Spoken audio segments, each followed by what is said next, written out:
Madame ClasseTV's Friday Classics Book Club. I'm your host, Nella. Starting last week and continuing on for the next 7 weeks, we will be reading and discussing the classic novel by Leo Tolstoy, Anna Karenina. So now, let's go over and summarize part 1 of the book which we read this past week. In part 1 of Anna Karenina, we are introduced to about 7 major characters. Anna Karenina, the protagonist, a Russian socialite whom the book is named after. Alexei Karenin, Anna's husband, a member of the Russian government. Steva Oblonsky, Anna's brother who has cheated on his wife Dolly, a storyline with which the book opens up. Anna, in the beginning of the book, goes to Moscow from St. Petersburg to help repair the broken relationship between Steva and Dolly. Then there is Alexei Vronsky, a military officer who is infatuated with Anna and with whom Anna has a passionate love affair.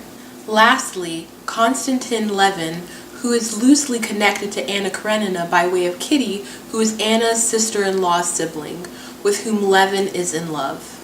Levin is the story's co-protagonist and is a reflection of the author Leo Tolstoy himself, sharing the author's views and a variation of the author's name. The novel begins with Steva bearing the consequences of his cheating on his wife Dolly with their children's governess or private tutor. Steva is a very likable character with a nice personality, but does not regret having the affair. He just wishes he had kept it more quiet. His wife for the past 3 days has no longer spoken to him, and so Anna, his sister, is on her way to help smooth things over between the two.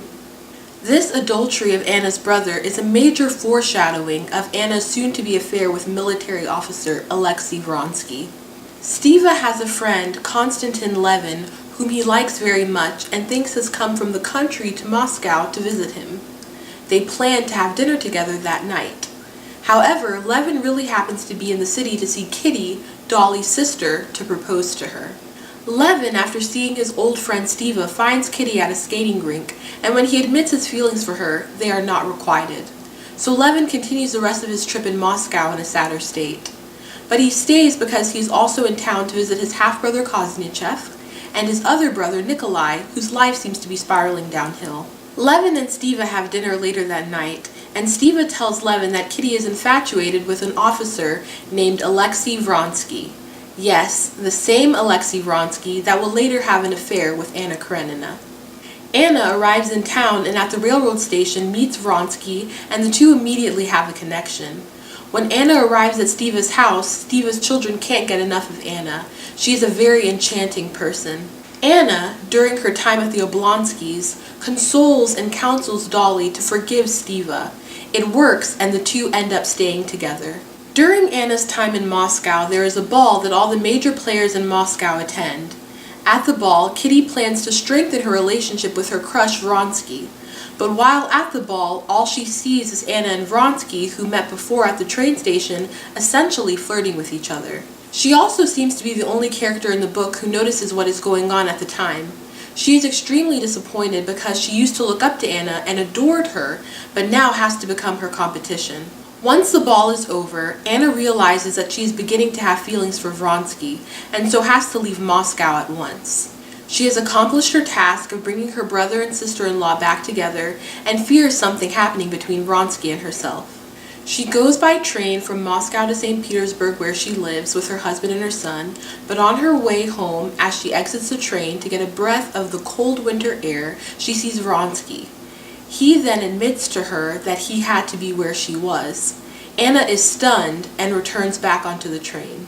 When they arrive at St. Petersburg, Vronsky introduces himself to Anna's husband, Karenin, but Karen is much more interested in catching up with his wife, whom he missed, than talk to a total stranger.